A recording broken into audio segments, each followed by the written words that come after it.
Maintenant, on donne la parole à Dr Hamouti du service d'endocrinologie et de diabétologie, l'hôpital Mohamed militaire d'instruction Mohamed V. À vous la parole. Merci.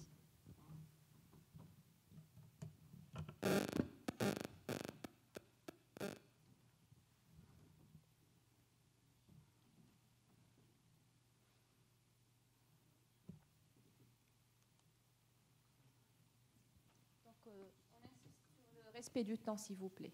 D'accord? Merci. Bonjour, je m'appelle Ihsan Hamouti et je viens vous parler aujourd'hui du cancer vésiculaire de la thyroïde réfractaire à l'irathérapie pour mise au point et cas clinique. Le cancer de la thyroïde est le premier cancer endocrinien et constitue 2,5% de tous les cancers avec une nette prédominance féminine. On recense environ 350 nouveaux cas de cancer de souche folliculaire thyroïdien différenciés qui sont iodoréfractaires. La connaissance de la biologie moléculaire des cancers de la thyroïde a permis d'améliorer les thérapeutiques ciblées de type inhibiteur de tyrosine kinase.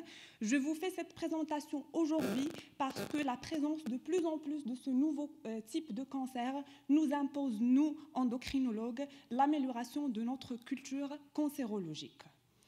Sur le plan épidémiologique, nous décrivons deux sous-populations atteintes de cancer de la thyroïde, ceux qui ont un cancer curable par la chirurgie plus ou moins l'irathérapie, fort heureusement c'est la tranche la plus large des patients, et puis ceux qui ont un cancer à haut risque de rechute et de décès.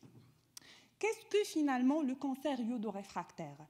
Eh bien, il s'agit de cancers qui comptent en moins une métastase bien visible sur une imagerie de coupe, mais qui ne fixe pas l'iode 131, ou bien c'est des métastases qui fixent l'iode mais qui ne répondent pas au traitement, ou bien une maladie cancéreuse d'origine thyroïdienne qui persiste après l'administration d'une dose cumulée d'iode 131 supérieure à 600 millicuries. Et d'où vient le caractère de cette iodoréfraction? Eh bien, le plus probablement, il est dû à la réduction de l'expression du symporteur iodure sodium sur la membrane latérobasale des thyréocytes cancéreuses. Pour notre cas clinique, il s'agit d'une patiente âgée de 54 ans qui a un carcinome vésiculaire de la thyroïde classé PT2-N1B, M1, métastatique au niveau de l'os et du poumon, qui a reçu 600 millicuries d'iode radioactif et qui garde une maladie persistante et rapidement progressive avec des TG toujours élevés. On a refait la relecture anatomopathologique et on a considéré comme carcinome de souche folliculaire différencié en cellules vésiculaires réfractaires à l'irathérapie. Donc, ceux-ci sont ces scintigraphies post-IRA après avoir cumulé 600 millicuries d'iode radioactif en 2017. Un an après, nous refons la scintigraphie diagnostique et nous avons objectivé de nouvelles métastases osseuses qui n'ont pas répondu à la thérapeutique. Quelle est finalement l'origine génétique du cancer thyroïdien? Ceci est une cellule tumorale thyréocytaire. Donc, dans le cancer de la thyroïde, nous avons une suractivation de la voie des mitogènes activated protein kinase, avec notamment des mutations au niveau du gène RET, RAS ou RAF qui se mute en gène BRAF. La survenue de l'une de ces mutations va entreprendre une surprolifération des cellules. Donc, dans les cancers vésiculaires, nous avons le plus souvent une mutation de type RAS qui est à l'origine de la caractéristique de métastaser par la voie hématologique avec un tropisme particulier pour l'os. Dans le carcinome papillaire classique, c'est plutôt la protéine RAF qui est mutée en protéine BRAF. En parallèle, nous avons aussi une surexpression des récepteurs vasculaire endothelial growth factor, ce qui va augmenter le phénomène de l'angiogenèse. Alors, la nouvelle classe thérapeutique qui est les inhibiteurs de tyrosine kinase a la particularité d'inhiber cette voie kinase et aussi d'inhiber l'angiogenèse. Les inhibiteurs de tyrosine kinase donc, ont cet effet tumoral composé d'effets anti-angiogéniques et anti-MAP kinase. C'est des thérapeutiques qui se prennent par voie orale et on a un but de traitement qui est d'améliorer une survie de quelques mois et améliorer la qualité de vie. La survie globale de patients atteints de cancer de la thyroïde est mal corrélée au taux de réponse tumorale, mais mieux corrélée à la survie sans progression. Donc, ce tableau exprime les inhibiteurs de tyrosine kinase qui sont disponibles, notez bien que nous avons seulement 2 inhibiteurs actuellement qui ont l'AMM, qui sont le sorafenib prescrit dans le carcinome papillaire classique, avec dans les cohortes une survie d'environ 11 mois versus placebo, et le lenvatinib qui est prescrit dans le carcinome vésiculaire avec la survie meilleure dans la littérature de 18 mois versus placebo. Seulement, ces inhibiteurs de tyrosine kinase, en plus de leur coût très cher, sont pourvoyeurs d'effets indésirables qui sont parfois à l'origine d'arrêts de traitement. Ces effets indésirables particulièrement se font au niveau du derme, donc ils sont pourvoyeurs de syndrome main-pied sévère et des toxidermies généralisées, avec survenue plus fréquente de cancers spinocellulaires. Et enfin, il ne faut pas oublier que c'est des thérapeutiques qui doivent nous entreprendre à augmenter les doses de lévothyroxine concomitant. Chez notre patiente qui avait un carcinome vésiculaire bien différencié, porteur très probablement de l'une de ces mutations, on a prescrit le lenvatinib, qui est le Lenviva, qui se prend à la dose de 24 mg par jour en une seule prise par jour. Il s'agit de traitements suspensifs, c'est-à-dire il arrête la progression de cellules cancéreuses tant qu'il est pris et son effet disparaît à l'arrêt de traitement. Ce traitement a été reçu chez notre patiente pendant 12 mois et on a noté une bonne stabilisation de la maladie. L'irathérapie diagnostique, la scintigraphie diagnostique réalisée 12 mois après le début du traitement objective bien l'absence d'apparition de nouvelles lésions thérapeutiques, mais malheureusement le traitement a dû être suspendu parce qu'il a donné chez la patiente un syndrome main-pied très sévère avec HTA menaçante. Quelles sont les perspectives par rapport à cette nouvelle classe thérapeutique?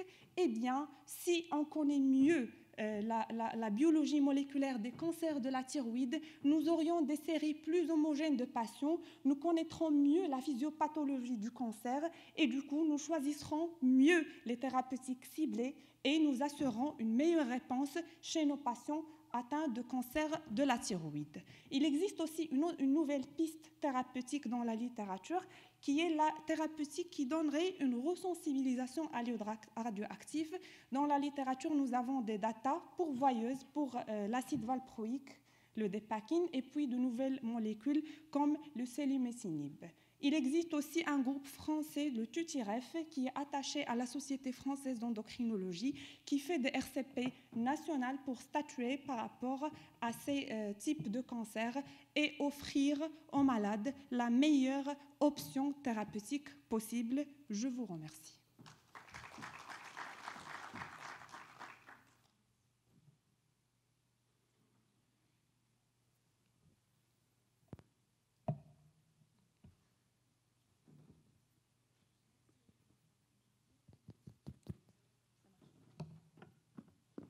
Merci, Dr Hamouti.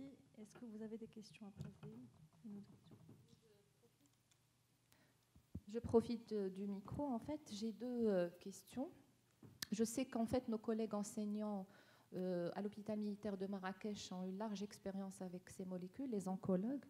J'aimerais bien connaître à l'échelle de Rabat, est-ce que vous faites systématiquement le dépistage BIRAF biomarqueur en fait dans les cancers de la thyroïde, et quelle est en fait votre série, votre expérience, votre expertise par rapport à ces inhibiteurs de tyrosine kinase? Ouais.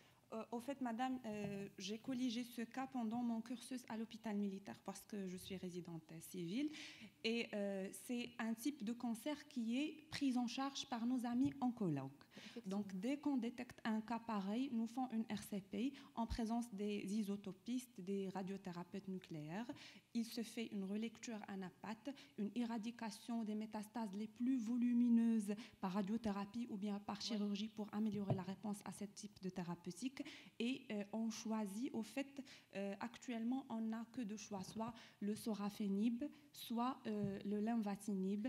Et non, le choix, il se fait sans études génétiques, non, malheureusement. C'est la série, en fait. Il n'y a pas de série chez les endocrinologues. Chez les oncologues, au fait, je ne pourrais pas vous répondre. Et pour le BIRAF? Vous avez le luminomarquage en fait? Il se fait à l'INH, à l'Institut national de l'hygiène. Il se fait par nos amis généticiens, mais en général, le BRAF, il est rencontré dans le carcinome classique, papillaire classique, qui répond à l'iode, et donc c'est pas un bilan auquel on recourt fréquemment. Merci. Merci à vous. Y a-t-il une autre question dans la salle? Oui, s'il vous plaît. Je voulais poser une question concernant l'iode radioactif. Pour le réactiver, l'acide rétinoïde a été cité. Est-ce que l'acide valproïque? Non, en dehors de l'acide valproïque, Oui, l'acide rétinoïde. Franchement, madame, je n'ai pas rencontré de lecture à ce propos. La littérature qu'on a dû voir à l'hôpital militaire était la resensibilisation par la dépakine et l'autre molécule qui n'est pas disponible au Maroc. L'hôpital militaire, en général, fait beaucoup d'efforts pour ses patients, pour ramener des produits qui ne sont pas disponibles au Maroc. Mais du moment qu'on a eu une bonne réponse sous l'invacinib chez cette patiente, on n'est pas allé plus loin. Voilà.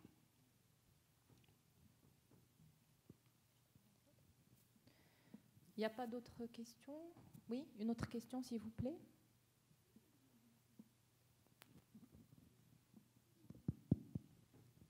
Merci pour votre présentation qui était claire et concise. Ma question, c'est que est-ce que vous connaissez la prévalence du cancer de la thyroïde au niveau national au niveau du Maroc? Le cancer de la thyroïde classique. Bon, en général. Du moment qu'il constitue 2,5% de l'ensemble des cancers, c'est des statistiques françaises, celles que j'ai présentées. Au niveau national, je ne sais pas, le registre du cancer national, combien il recense jusque-là. Aussi, ce serait un chiffre difficile à relever parce que le cancer de la thyroïde est pris en charge par les endocrinologues, donc il n'est pas recensé dans le registre national. Il y a un projet en fait national de registre de cancer. Ils vont commencer par les cancers les plus fréquents. Donc, comme elle a dit, c'est le deuxième cancer après le sein au Maroc. Donc, ils sont en cours de dresser. Mais il y a des séries en fait en fonction surtout de CHU. Il y a des séries de prévalence de CHU. Parce qu'à Rabat, on n'adresse pas les patients atteints de cancer de la thyroïde pour qu'ils soient enregistrés dans le registre national du cancer, à ma connaissance. Merci. Merci à vous.